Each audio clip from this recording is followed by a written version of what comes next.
Yes, so now moving ahead with the next question, which is a very important question for 8 marks. Any of the two methods can be asked. So you have to study, of course, all the three methods, which is methods for measuring national income. अब ये national income का हमने features पढ़ लिया, हमने उसके 4 important concepts पढ़ लिए. Now we are moving ahead with ये national income को हम measure कैसे करने वाले हैं? How are we going to measure our national income? So there are three different methods, students. As you can see over here, we have the output method, which is also called as a product method. We have the income method, which is also called as a factor cost method. Then we have the expenditure method, which is also called as a outlay method. So we are going to study in detail about the all three methods. Come on, very first we are starting with the output method. Students, understand, when we talk about the output method, we are emphasizing on two things. हम output मतलब final goods की बात कर रहे हैं, raw materials की बात कर रहे हैं, इंटरमीडिएट गुड्स की बात कर रहे हैं. तो स्टूडेंट्स, आप लोग को यहाँ ध्यान में रखना है, when we are talking about the output method, we are talking about converting our raw materials into finished goods. हम किसकी बात कर रहे हैं? हमारे रॉ मटेरियल्स को फिनिश गुड्स में कन्वर्ट करने के लिए, राइट स्टूडेंट्स? सो हमने पहले भी पढ़ा था कि अगर हमें डबल काउंटिंग नहीं करनी है, so to avoid double counting we need to consider only dash goods. कौन सा गुड्स? Final goods. सो हमें रॉ मटेरियल्स और इंटरमीडिएट गुड्स को नहीं लेना है, right students? So output method में हम एम्फोसाइज करने वाले हैं that if any of the business, any of the companies are going through the value added approach method, मतलब हर एक प्रोडक्शन स्टेज पे वैल्यू को ऐड करेंगे तो उसे कहा जाता है वैल्यू एडेड अप्रोच मेथड. अपनी भाषा में उसे कहते हैं गधा मजूरी करना. बहुत टाइम लगेगा दोस्तों. एंड अगर शॉर्टकट मेथड अपनाना है, डायरेक्ट मैन पावर को कम यूज करना है, प्रोडक्ट का एमआरपी कितना है, प्रोडक्ट को कितने में बेचा, अगर हम वो डायरेक्टली हमारी देश की इनकम में ऐड करते हैं तो उसे कहते हैं final goods approach method. So in output method students you have two things, value added, production stage पे कितने की वैल्यू एडिशन की है, और दूसरा फाइनल गुड्स जहां पे प्रोडक्ट की डायरेक्ट फाइनल कितनी वैल्यू ऐड की है हमारी देश के इनकम में. So here we can see one example attach to it. So here comes the example. So value added method, you can see the production stage. Here is cotton, the value of output is 150. वो time पे input हमने नहीं डाला हुआ था, so it is considered as 0. So can I say at the first stage the value added is how much? It is 150. Can I say cotton बन के फिर यहाँ पे आगे next stage पे yarn बनेगा, और फिर यहाँ पे वो जब आगे देगा तो can I say here the value added which is 150, ये जब yarn आगे जाएगा तो वो output कितने में देगा? 250. मतलब overall if you see input कितने में खरीदा? 150. So what is the value added over here? Can I say it is 100. चलो अगर हम नेक्स्ट स्टेज पे जाएंगे, सो कहने से वो क्लॉथ बन चुका है, अब क्लॉथ कितने में यहाँ पे बिकेगा? आउटपुट कितने में दिया है? यहाँ पे 400 में दिया. So how much is the value added over here? कहने से ही बॉट इट एट 250, वैल्यू उसने बेचा 400 में, so the value added over here is 150. Come on, now it goes to the shirt which is a final product. So कहने से final product कितने में आउटपुट बेचा? 500. स्टूडेंट्स कैलकुलेट कीजिए. चलो मैं आगे बढ़ू उसके पहले आप मुझे बताएं कितने की वैल्यू एडिशन की है. इनपुट 400 है, आउटपुट 500 में बेचा, so the value added is 400. Now students understand over here, very very important. अगर हर एक प्रोडक्शन स्टेज पे मैं वैल्यू ऐड करूंगी 150 plus 100 plus 150 plus 100, it will give me 500 students. लेकिन कहने से मुझे हर एक प्रोडक्शन स्टेज पे वैल्यू एडिशन करना पड़ेगा, उतना टाइम ज्यादा लगेगा, मैन पावर ज्यादा लगेगा, गधा मजूरी का काम किया ना. This is called as a value added approach. वही अगर डायरेक्ट 500 में फिनिश प्रोडक्ट बना, कस्टमर को बेचा, वो अगर मैंने देश की इनकम में ऐड कर दिया, then it is called as a final goods approach. Is it clear students? So देखिए total value here also it's 500, here also it's 500, but what's the difference? Production stage की वैल्यू एडिशन करते जा रहे हैं, यहाँ पे डायरेक्टली हम final value हमारे कस्टमर को कितने में बेचा वो वैल्यू ऐड कर रहे हैं. सो स्टूडेंट्स, जितने भी तीनों मेथड्स है ना, इन तीनों मेथड्स के प्रिकॉशंस है. क्या है? इन तीनों मेथड्स के प्रिकॉशंस है. मतलब हमें ये नेशनल इनकम कैलकुलेट करते वक्त क्या क्या ध्यान में रखना चाहिए, क्या क्या प्रिकॉशंस लेने चाहिए. So if any of the two methods are asked students, it is not mandatory that you write different different precautions for different types. You can write common precaution. So what I do is, while we do all the three methods, हम जब तीनों methods complete करेंगे तो मैं आपको common precautions दूंगी. आप ये कॉमन प्रिकॉशन, अगर कोई भी एक मेथड आपको 4 मार्क के लिए भी पूछ लिया तो आप वो कॉमन प्रिकॉशंस लिख सकते हो.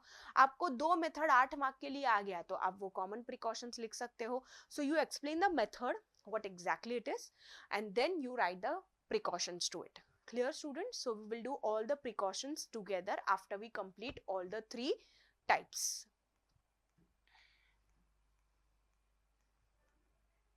Coming to the second method is the income method, which is also called as a factor cost method, students. In this method we are going to calculate all the companies, all the individuals income, and then we are going to club it together, and then we are going to add it, and that would be the summation of all the values taken together, which will lead to the income method.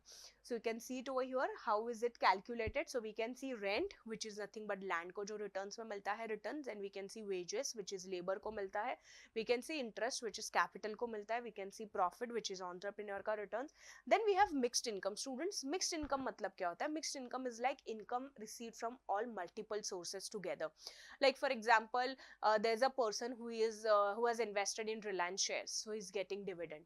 The same person has a piece of land, he has given it to some company on rent, so he's getting rent. He's working in, example, Tata, he's getting salary. So can I say he's getting income from multiple sources? Can I say when we add it together, it would be his mixed income, so that is of course added in the national income. Then we have net income from abroad, which is the same x minus m, r minus p wala thing. Exports करेंगे तो पैसा आएगा, imports करेंगे तो पैसा जाएगा. So when we add it all together, this is nothing but called as a income method. Very easy, students. Output method में आपको याद रखना है, दो अलग टाइप था, value added, final goods. Income में यहाँ पे आपको सिर्फ आपके फॉर्मूला में वो चीजें ऐड करनी है. Again, I repeat the precautions. We are going to do it together. Common precautions for all the three methods. So here we are on the third method, students, which is called as a expenditure method, and this method is also called as a outlay method, right? So we are going to calculate all the expenditure together, and of course, as we say, one person's expenditure is another person's income. बोले मेरा खर्चा है लेकिन सामने वाले का income generate हुआ है ना, so of course that would be added in the national income. While we calculate the national income, it is calculated in the same formula as students you have already studied. Come on, याद करो ये किसका formula था?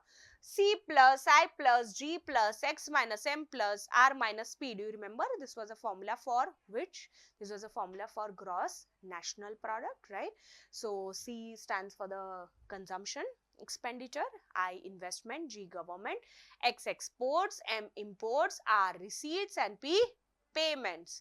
So when we add it all together, we get the formula for expenditure method, right, students? Chalo, as I already said, so precautions हम expenditure, income और output method के साथ में करने वाले हैं, the common precautions. So here comes the common precaution, students, for all three methods, the output method, the income method and the expenditure method. इसके मैं common precautions आपको दे रही हूँ. Students, common precautions आपको एक क्वेश्चन 4 मार्क के लिए है, फिर भी ये कॉमन लिख सकते हो, या कोई भी दो मेथड 8 मार्क के लिए है, फिर भी आप ये कॉमन लिख सकते हो. Come on, jot it down. The very first precaution, सबसे पहला प्रिकॉशन बहुत ही कॉमन है जो हमने बहुत बार पढ़ लिया. To avoid double counting, only dash goods are considered final goods. हम इंटरमीडिएट गुड्स को कंसीडर नहीं करने वाले हैं. Second, out of love, affection and care, the services of हाउसवाइफ्स are always ignored from the national income. Students, आपकी mummy जब आपके लिए खाना बनाती है तो मम्मी क्या बोलती है? चलो ये लो बच्चा पाव भाजी, ये लो थाली, चलो खा लो, चलो 200 रुपए पर थाली दे दो. नहीं ना. क्यों? Because she is doing out of love, affection and care.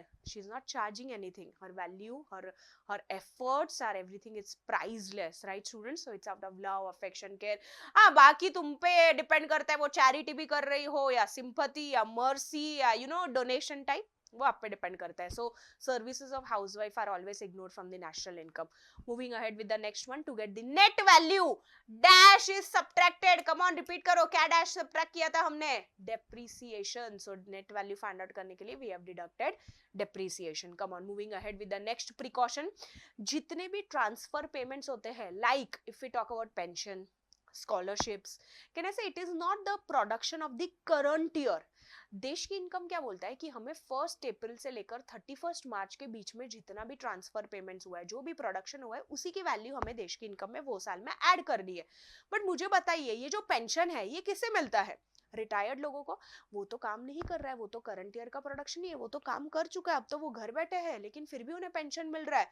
तो ये साल का प्रोडक्शन का वैल्यू नहीं है ना. भले इनकम हुई, भले ट्रांजैक्शन हुआ, government account debit to retired person account credit, लेकिन कहीं ना कहीं मुझे बताइए इसका कहीं भी एंट्री हुआ है क्या? इसका कहीं भी करंट ईयर का प्रोडक्शन हुआ है क्या? नहीं हुआ है. So therefore transfer payments are also ignored from the national income. I hope you are getting it. Come on, next point is second hand goods भी इग्नोर होते हैं. स्टूडेंट्स, ये तो बहुत ही सिंपल है. अगर मैंने ये पर्टिकुलर जो कैमरा है ये खरीदा है 2024-25 के ईयर में, 1 अप्रैल 2024 टू 31 मार्च 2025 के ऑफकोर्स मेरा खर्चा था, लेकिन कहने से जो इस कंपनी का मैंने लिया उसे इनकम जनरेट हुआ रहेगा, तो वो साल में आने वाला है। लेकिन कुछ साल बाद मैंने सोचा मैं इसे बेच देती हूँ, मुझे और अपग्रेडेशन लाना है, आप लोगों की दुआ से हम और अपग्रेड करेंगे, राइट। सो हम जब ये किसी को बेचेंगे मुझे जरूर इनकम मिलेगी, but would it be added in the national income in 2028 students? No, why?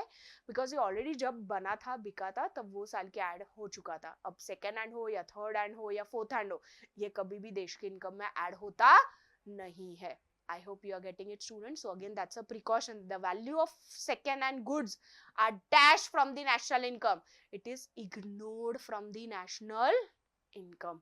Is this clear, students?